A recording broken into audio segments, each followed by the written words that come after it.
The Father says, I search the mind, the thoughts, and your motives. See, some people can make like they're going to do something good for somebody. Come on here. And all along you want to do something for somebody so that you can go brag about what you done. Yes, come on.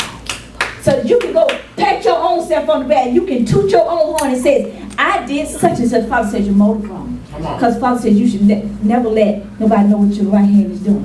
Come on. He said when you do something, don't sound it on the rooftop. Don't go blabbing out what you done done. The Father said, I, your Father, who's seen you do it in secret, will reward you in open. So the Father even questioned your motives when you do a good deed. This is how the Father says, I'm probing now. He said, I'm past the superficial on the outside followers of me. He said, I want somebody that loves me with their heart, with all of their mind. Come on. And he says, look, I search the motives. And he said, I'm going to reward every man according to his conduct and according to what his actions deserve. So the Father's going to reward you for what your actions deserve. What did you do? Father says, and whatever you done, he said, I'm a just Father. I'm going to give you the exact reward of what you done. He says, if you sowed evil, he said, I'm going to give you a big fat reward for your evil. He said, I'm just. I'm going to give you exactly what you deserve. Yeah. If you didn't sow no good, what makes you think you're supposed to inherit the kingdom of heaven? He said, then that wouldn't be just. That wouldn't be good. You sold all the stuff. Well, he said, so I'm going to give you your just reward. He said, because I search the mind and I try the motives. See, when you look at this, this is how you can't get around in front with the Father. Yes. Because the Father says, I know your heart.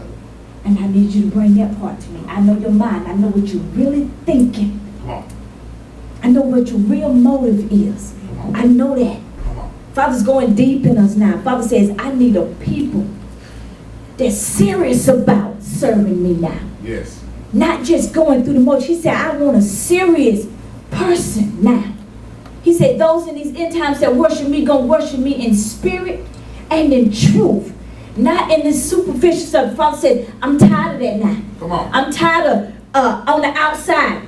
I don't even want to use the word Christians, followers. He said, I'm tired because I'm not a Christian, I'm a citizen. Come on. He says, I'm tired of that. I'm tired of you doing good deeds, but on the inside you corrupt from the flow up.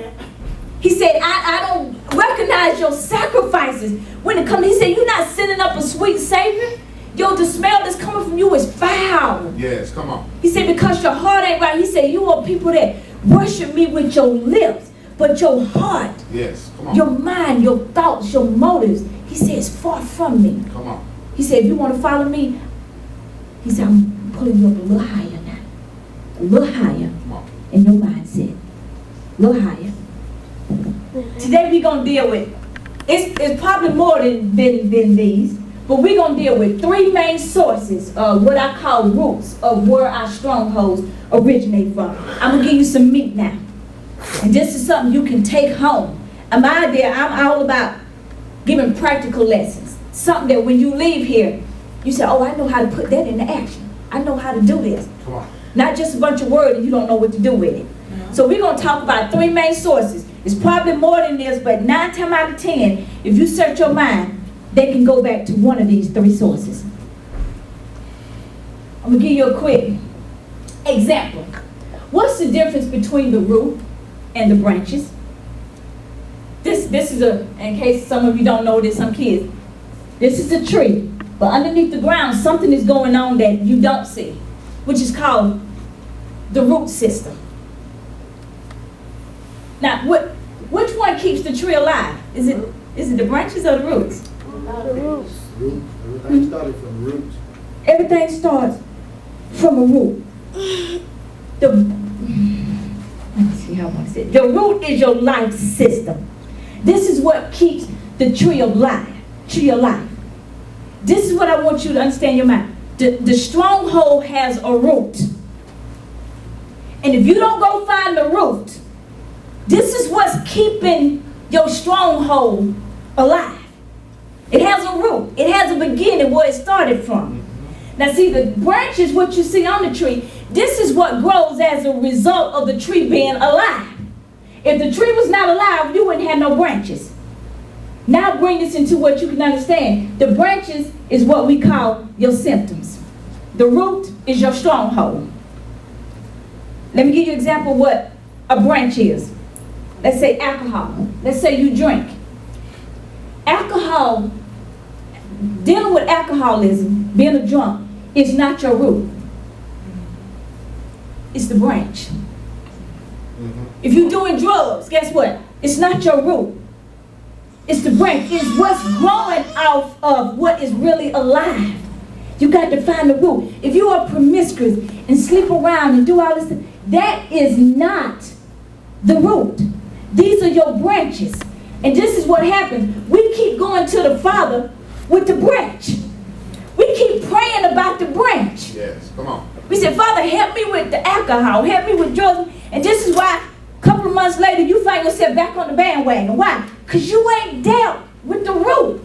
If the root is still alive, guess what's going to happen? That branch is going to grow back. You ever seen somebody cut down a tree? And if they cut down the tree and cut the top part off and left the branches, the root or the stump, what I call still around, what happens after a couple of months? Right back. It grows right back. Why? Because the life is in the root. You can cut the branches down all you want to. So what it's saying, if you just keep dealing with your branches, if you keep going and cut out, okay, I'm not going to speak ugly to nobody no more.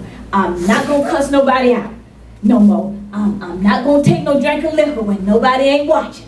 I'm not going to sleep around. I'm not going to. You just dealing with your branches. Come on. And this is why no matter how hard you try, stuff keep jumping out your mouth. You keep doing the very thing you don't want to do. Why? Because the Father says, you keep bringing me the branch. You ain't dealt with the root of the problem. Your actions is stemming from something else. Your symptoms is coming from something. When you ministering to somebody, ain't no point in you ministering to nobody's symptoms.